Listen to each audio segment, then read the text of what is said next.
लेकिन चलिए अब हमारे साथ हमारे एक्सपर्ट जुड़ चुके हैं, उनसे जानते हैं कि किस तरह से ट्रेड करना चाहिए। एंजल ब्रोकिंग के टेक्निकल एनालिस्ट समित चौहान हमारे साथ जुड़ चुके हैं। हाय समित, गुड आफ्टरनून। क्या रणनीति इस समय काम करती हुई दिख रही है? सेल-ऑन रैलीज की क्या, या आपको लगता है कि 7500 के आसपास स्टेबलाइज होगा बाजार और यहां पर खरीदारी करनी चाहिए? कैसे अप्रोच कर रहे हैं आप मार्केट को? देखिए हेमंत, क्लियरली ये sell on rise kind of market है एटलीस्ट आने वाले कुछ दिनों के लिए। 7700 का पहला एक इम्पोर्टेंट लेवल था, वो हमने देखा था कैसे थर्सडे को एक कैप डाउन ओपनिंग से वो लेवल ब्रीच हुआ था, तो वहाँ से वो कंटिन्यूशन ऑफ डाउन ट्रेंड हम देख रहे हैं। आज भी जो सितंबर के लोस थे हमारे 7539 के, वो भी आज ब्रीच हो गए। ये क्लोजिंग बेसिस पे उसको देखना काफ़ी इंपॉर्टेंट है, बट जैसे चार्ट स्ट्रक्चर अभी देख रहे हैं हम, डेली वीकली चार्ट स्ट्रक्चर, ये वीकनेस और थोड़ा एक्सटेंड हो सकता है। नेक्स्ट लेवल्स मेरे ख्याल से 7450 7420 के आसपास होंगे, तो वहाँ तक तो ये मूवमेंट हम एक्सपेक्ट कर सकते हैं, नीचे की तरफ एक्सटेंड हो सकती है। नियर टर्म में को एक 7600 से लेके 7670 का एक स्ट्रॉन्ग रेजिस्टेंस बन गया, तो जब तक ये लेवल के नीचे है ऊपर की तरफ हम सेलिंग प्रेशर ही देखेंगे मार्केट में। लेकिन कुछ स्ट्रॉन्ग स्टॉक्स हैं, खास तौर पर रिलायंस इंडस्ट्रीज आप देखिए क्या आउट परफॉर्मेंस दिखाई है इसने। पिछले साल भी हमने देखा था, पिछले कैलेंडर ईयर इसने निफ्टी को आउट परफॉर्म किया था, और अब नतीजों से पहले यहाँ पर फिर से तेजी देखने को मिली है। मुझे याद है पिछले हफ्ते CLSA की एक रिपोर्ट आई थी जिसमें उन्होंने खरीदारी करने की राय दी थी। आज 2.25% की मजबूती के साथ ट्रेड कर रहा है। ये बताइए इसका चार्ट आपको कैसा लगता है? तो ये क्लियरली हेमंत इसने आउट परफॉर्म किया है। आज भी अगर निफ्टी 7500 के ऊपर ट्रेड करा तो उसका मेजर कंट्रीब्यूटर रिलायंस इंडस्ट्री को ही मानना चाहिए। चार्ट स्ट्रक्चर काफ़ी अच्छा है, ना कि डेली वीकली मंथली हर एक चार्ट स्ट्रक्चर में ये स्ट्रॉन्ग ही दिख रहा है। 960 से लेके 980 का उसका जो प्रीवियस रेजिस्टेंस था वहाँ से उसने ब्रेकआउट दिया है, और वहाँ से ये कंटिन्यूसली ऊपर ही जा रहा है। बट अभी अगर नियर टर्म में हम देखें तो 1060 से लेके 1070 का एक हर्डल है उसके लिए। तो अगर किसी ने ऑलरेडी नीचे के लेवल पे लॉन्ग किया है और ट्रेडिंग व्यू है तो इसके आसपास इसमें थोड़ा तो मुनाफा वसूली करना चाहिए, क्योंकि ये मेजर रेजिस्टेंस है। और अगर ये लेवल टूटता है तो इसमें बहुत अच्छे खासे लेवल ऊपर की तरफ देख सकते हैं हम 1100 1120 के। बट फिलहाल तो मेरी सलाह यही होगी, अगर कोई नियर टर्म ट्रेंड से इसमें लिडरशिप है तो ऊपर की तरफ 1055 1060 ये लेवल दिखते हैं, तो वहाँ पे थोड़ा प्रॉफिट बुकिंग करना चाहिए। बिल्कुल, और आप देखिए जिस कंट्रीब्यूटर्स की हम बात कर रहे थे, अगर वो प्लेट लाके दिखा पाए हम, तो 10 अंक का अकेला कंट्रीब्यूट कर रहा है निफ्टी में।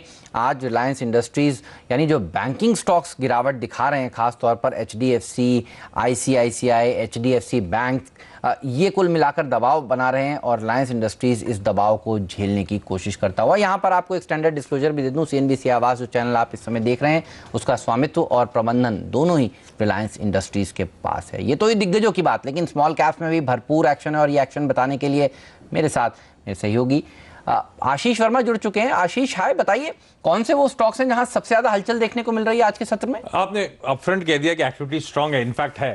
स्मॉल कैप इंडेक्स अगर आप देखेंगे तो 3/4% के आसपास की कमजोरी के साथ कामकाज कर रहा है, लेकिन इस लेयर के नीचे स्टॉक्स में एक्टिविटी स्ट्रांग है।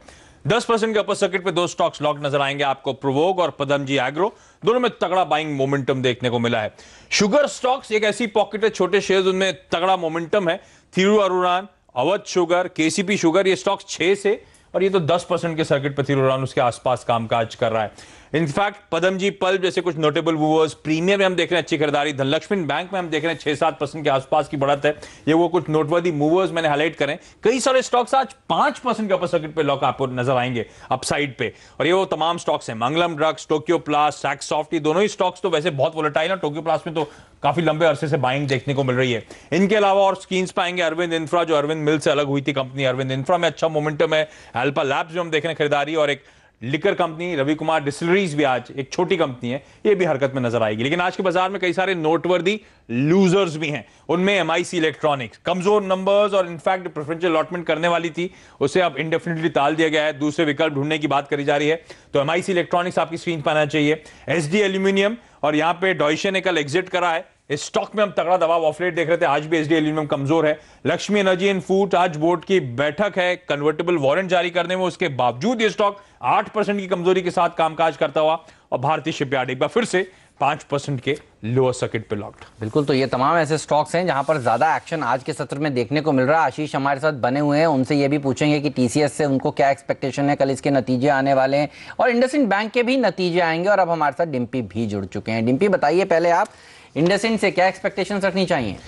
आप इंडसइंड से एक्सपेक्टेशन थोड़ा पॉजिटिव रिजल्ट्स की कर सकते हैं, वो इस वजह से क्योंकि अगर इंडस्ट्री के लिहाज से अगर आप बैंकिंग काउंटर्स और इंडसइंड को देखेंगे तो शायद इंडसइंड की परफॉर्मेंस थोड़ी अच्छी आ जाएगी। वो इस वजह से क्योंकि इसका नेट इंटरेस्ट मार्जिन जो कि कोर कंपोनेंट होता है इनकम का बैंकिंग स्टॉक्स के अंदर, वो काफ़ी हद तक बेहतर रहने की उम्मीद है। और इसके अलावा अगर आप इसका देखेंगे तो इन्होंने एक एक्विजिशन किया था जुलाई के महीने में, जो कि रॉयल बैंक ऑफ स्कॉटलैंड का डायमंड एंड ज्वेलरी बिजनेस था, वो ऑलमोस्ट कंप्लीट हो चुका है। उसके बाद से इस एक्विजिशन से इनकी जो लोन ग्रोथ है वो करीब करीब 25% सालाना यहाँ पे बढ़ती हुई दिखेगी।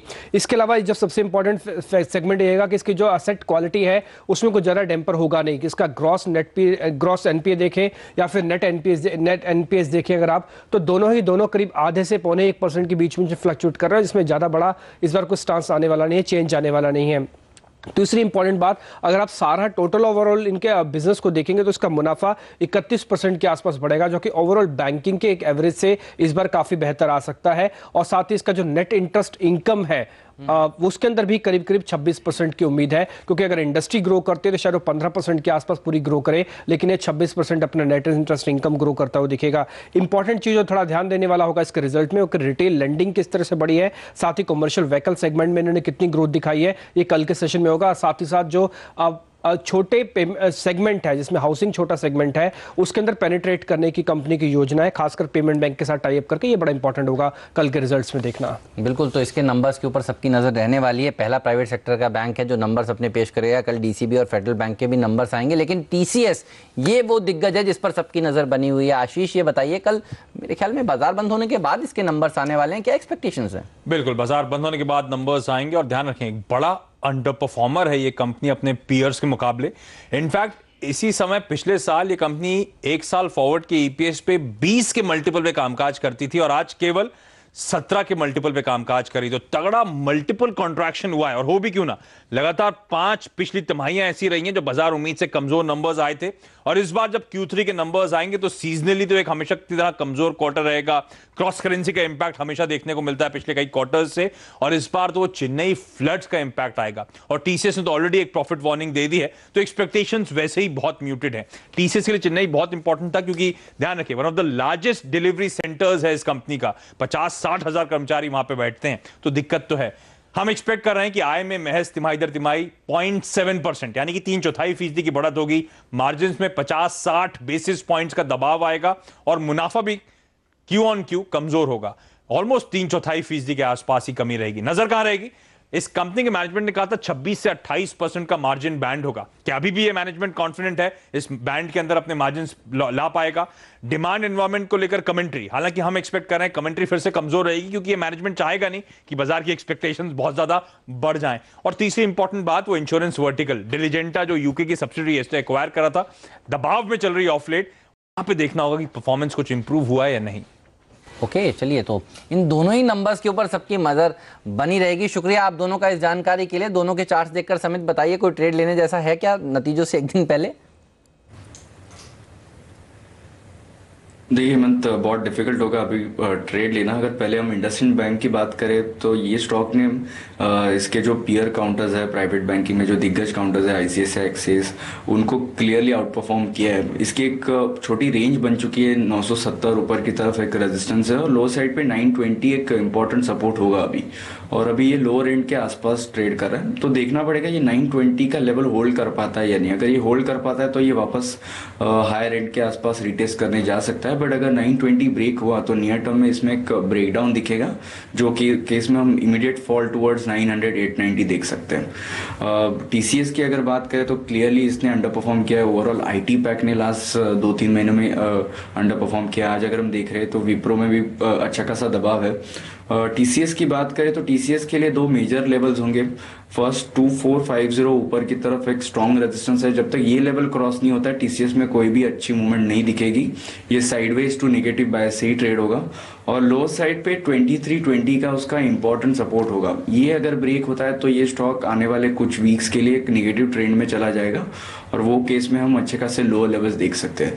सो कोई भी अगर टीसीएस में देखना चाहता है पोजीशन तो ये 2 इंपॉर्टेंट लेवल्स उसको वॉच आउट करना काफी इंपॉर्टेंट होगा। चलिए, तो ये 2 इंपॉर्टेंट लेवल्स जरूर नजर रखिए। आप हमारे साथ समित बने रहिए। यहाँ पर एक छोटा सा ब्रेक लेंगे। ब्रेक पर जाते आते पहले एक बार देख लेते हैं कि तत्काल ट्रेडिंग आइडिया इस समय क्या निकल कर आ रहा है। शेर खान के जय ठक्कर टेक महिंद्रा में बिकवाली करने की सलाह दे रहे हैं और टारगेट्स वो बता रहे हैं 485 तक के, स्टॉप लॉस रखना चाहिए 525 का। लेंगे ब्रेक के बाद दिग्गज ब्रोकिंग हाउस की लिस्ट में कौन कौन से वो स्टॉक्स हैं, बात करेंगे नियति से ब्रेक के बाद।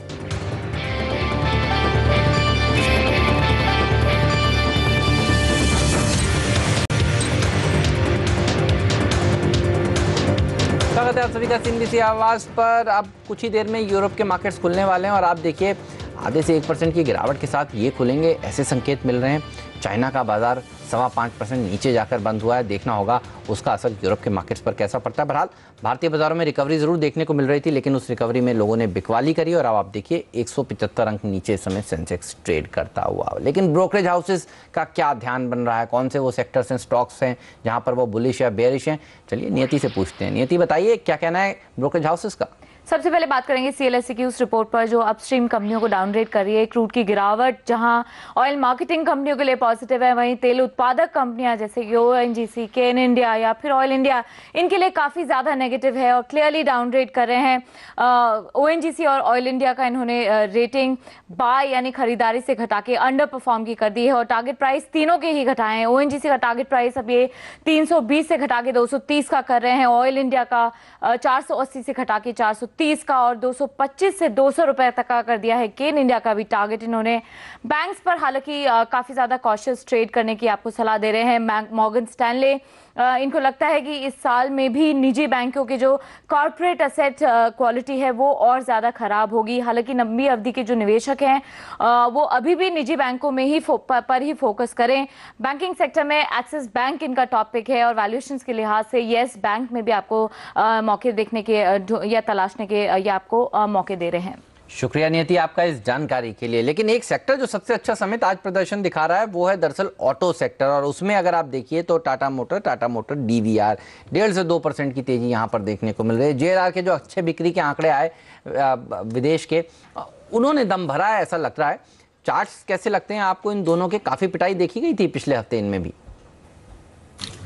देखिए हेमंत, इसमें हम हमारा व्यू मेंटेन रखेंगे। नियर टर्म में अभी कोई ऐसा मेजर रिवर्सल नहीं दिख रहा है चार्ट्स पे। डेली चार्ट्स पे ये लोअर ट्रेंड में ही चल रहा है, बट अगर कोई मीडियम टर्म या लॉन्ग टर्म व्यू से अगर इसको देखना चाहता है तो 340 से लेके 330 ये एक स्ट्रॉन्ग सपोर्ट है। जो रैली आई थी उसके 280 से 400-420 तक, वो वहाँ पे रिट्रेसमेंट उसका कंप्लीट हो जाएगा और वहाँ पे एक पॉसिबिलिटी है कि ये स्टॉक अच्छा खासा एक बेस फॉर्म करे उसके next leg of the up trend के लिए।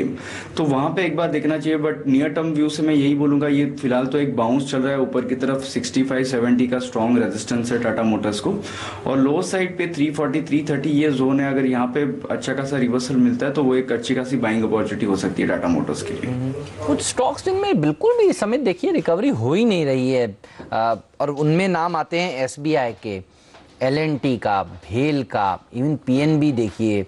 क्या हर उछाल में बिकवाली करनी चाहिए इनके लिए, या अब ये ट्रेड जो है बहुत आम हो गया है, सबको पता है, तो शायद ज़्यादा दिन ना चले?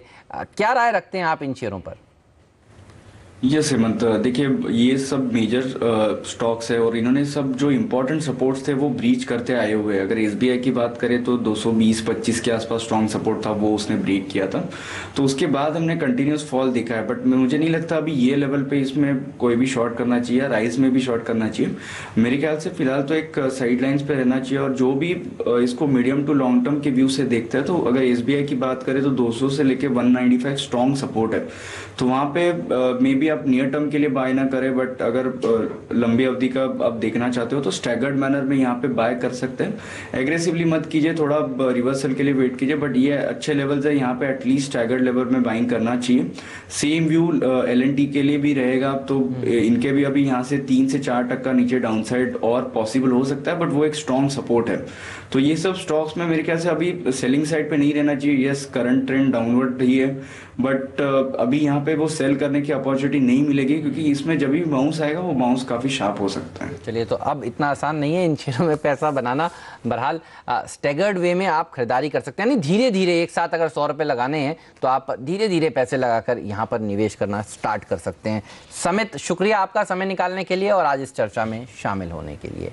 और शेयर बाजार में इन्वेस्टमेंट का क्या है सही तरीका जो आपके निवेश को बनाएगा मल्टी बैगर। सीएनबीसी आवाज़ अपने बर्थडे के वीक में, जी हाँ 13 तारीख को सीएनबीसी आवाज़ का बर्थडे है और उस हफ्ते में हम आपको वैल्यू इन्वेस्टिंग सिखाने वाले हैं और हमारे साथ इस चीज़ को आगे बढ़ाने के लिए 5 दिग्गज एक्सपर्ट्स जुड़ने वाले हैं। जी आप 15 जनवरी से आप देखिए सुबह 9:30 पर हर रोज़। और आज बसंत महेश्वरी जी हमारे साथ जुड़े थे शो में। ब्रेक के बाद हम आपको बताएंगे उन्होंने क्या मंत्र दिए। इसके अलावा संदीप दीक्षित कल हमारे साथ जुड़ेंगे और रामदेव अग्रवाल, रमेश दमानी, काफ़ी सारे दिग्गज एक्सपर्ट्स हैं जो हमारे साथ जुड़ेंगे इस हफ्ते। विक्रम कोटक भी जुड़ेंगे हमारे साथ इस हफ्ते। तो देखना ना भूलिए सीएनबीसी आवाज़ पर इन दिग्गजों के मंत्र। लेंगे एक ब्रेक के बाद आपको बताएंगे कि बसंत महेश्वरी जी ने सुबह आज सीएनबीसी आवाज़ पर क्या बताया।